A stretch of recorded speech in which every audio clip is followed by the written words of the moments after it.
بسم اللہ الرحمن الرحیم۔ حضور صلی اللہ علیہ وآلہ وسلم ہر بیوی کے پاس ایک دن رہتے، باقی ازواج مطہرات البتہ باری والی زوجہ کے پاس اکٹھی ہو جاتی۔ ایک دفعہ حضرت عائشہ کی باری تھی، جب حضرت زینب ابن ماجہ کی روایت کے مطابق بلا اجازت ان کے حجرے میں داخل ہوئی۔ آپ کو معلوم نہ تھا کہ حضرت زینب موجود ہے۔ اندھیرے میں آپ نے ان کی طرف ہاتھ بڑھایا تھا کہ حضرت عائشہ بولی، یہ زینب ہے۔ آپ نے ہاتھ کھینچ دیا۔ اس پر ان دونوں میں تکرار ہونے لگی اور ان کی آوازیں بلند ہو گئی۔ ادھر نماز کھڑی ہونے لگی تو حضرت ابو بکر نے آپ کو بلا لیا۔ حضرت عائشہ بولی، ابھی نماز ادا کرنے کے بعد میرے والد مجھے خوب ڈانٹیں گے۔ ایسا ہی ہوا۔ حضرت ابو بکر نے انہیں سختی سے ڈانٹا، تم حضرت صلی اللہ علیہ وآلہ وسلم کے سامنے اس طرح بولتی ہو؟ ایک بار رسول اللہ صلی اللہ علیہ وآلہ وسلم حضرت عائشہ کے پاس آئے تو انہوں نے پوچھا، آج کہاں رہے؟ فرمایا، اے حمیرہ، ام سلمہ کے پاس تھا۔ کہا، ام سلمہ سے آپ کا جی نہیں بھرتا؟ مجھے بتائیں، اگر آپ ایک وادی کے دو کناروں پر اترے، ایک سے گھاس چرا لی گئی ہو اور دوسرے کنارے پر کوئی گھاس کھانے والا نہ آیا ہو، آپ جانور کہاں چرانا چاہیں گے؟ فرمایا، وہ جس کا سبزہ چکھا نہ گیا ہو۔ میں آپ کی دوسری عورتوں کی طرح نہیں، میرے علاوہ ہر عورت دوسرے مرد کے پاس رہی ہے۔ حضور صلی اللہ علیہ وآلہ وسلم مسکرا دیے۔ شاہ مکوکس نے رسول اللہ صلی اللہ علیہ وآلہ وسلم کو ایک کپتی باندھی ہدیہ کی۔ حضرت عائشہ کہتی ہیں کہ وہ حاملہ ہوئی تو مجھے پریشانی لگ گئی۔ ابراہیم کی ولادت ہوئی لیکن ماریا کو دودھ نہ آتا تھا۔ آپ نے بچے کے لیے دودھ دینے والی بھیڑ خریدی، جس کا دودھ پی کر وہ موٹا اور سرخ و سفید ہو گیا۔ ایک دن آپ ابراہیم کو اپنی گردن پر اٹھا کر لائے اور پوچھا، عائشہ، بچے کی مجھ سے مشابہت کے بارے میں کیا خیال ہے؟ میں نے سوتاپے کی وجہ سے کہا، مجھے تو آپ سے کوئی مشابہت نظر نہیں آتی۔ فرمایا، بچے کی صحت کے بارے میں کیا کہتی ہو؟ میں نے کہا، جو بھیڑوں کا دودھ پیتا ہو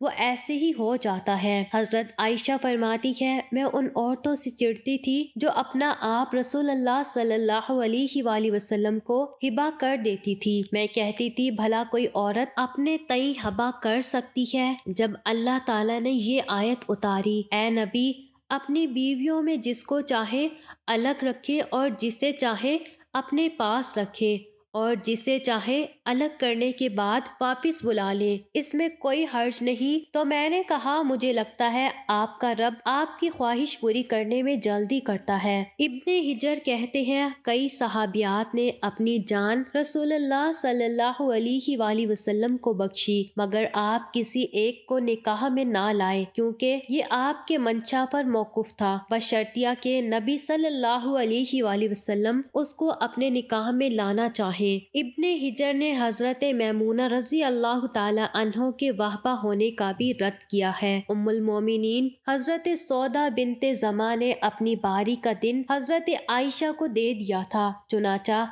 حضور صلی اللہ علیہ وآلہ وسلم حضرت عائشہ کے ہاں 2 دن قیام فرماتے۔ حضرت عائشہ فرماتی ہیں، سودا کے علاوہ کوئی عورت ایسی نہیں کہ میرا اس جیسے طور طریقے اختیار کرنے کو دل چاہے، مگر ان میں بھی تندی تھی۔ ایک بار حضرت صفیہ بنت حیاء حضرت عائشہ میں جھگڑا ہوا، دونوں نے ایک دوسرے کے باپ کو برا بھلا کہا۔ رسول اللہ صلی اللہ علیہ وآلہ وسلم نے سنا تو فرمایا، صفیہ، تم ابو بکر کو گالی دے رہی ہو؟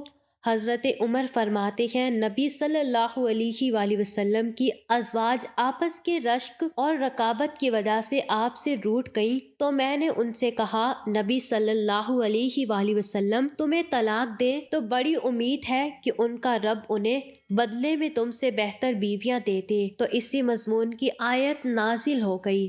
ایک سفر میں نبی صلی اللہ علیہ وآلہ وسلم کے ساتھ جانے کے لیے حضرت عائشہ اور حضرت حفصہ کے نام قرآن نکلا۔ رات کے سفر میں گفتگو کرنے کے لیے آپ حضرت عائشہ کو اپنے ساتھ رکھتے تھے۔ حضرت حفصہ کو اس پر رشک آیا، انہوں نے حضرت عائشہ سے کہا، تم میرے اونٹ پر سوار ہو جاؤ اور میں تمہارا اونٹ پکڑ لیتی ہوں، دیکھتی جاؤ کیا بنتا ہے۔ رسول اللہ صلی اللہ علیہ وآلہ وسلم حضرت عائشہ کے اونٹ کے پاس گئے اور حضرت حفصہ کو سلام کیا۔ رات بھر کے سفر کے بعد پڑاؤ کا وقت آیا تو حضرت عائشہ آپ سے دور رہ گئی۔ وہ نبی صلی اللہ علیہ وآلہ وسلم سے شکوہ تو نہ کر سکتی تھی، اس لیے زمین پر اترتے ہی اپنے پاؤں اذخر گھاس میں ڈال دیے جس میں سانپ بچھوؤں کا بسیرا ہوتا ہے، اور رنج کے باعث دعا کرنے لگی، اے رب ڈسنے کے لیے مجھ پر کوئی سانپ بچھو ہی مسلط کر دے۔ نبی صلی اللہ علیہ وآلہ وسلم اپنی ایک زوجہ حضرت عائشہ کے پاس تھے، اتنے میں ایک دوسری بی بی حضرت زینب نے کھانے پر رکابی بھیجی۔ حضرت عائشہ نے جس کے ہاں نبی صلی اللہ علیہ وآلہ وسلم تھے لانے والے خادم کے ہاتھ پر ایک ضرب لگائی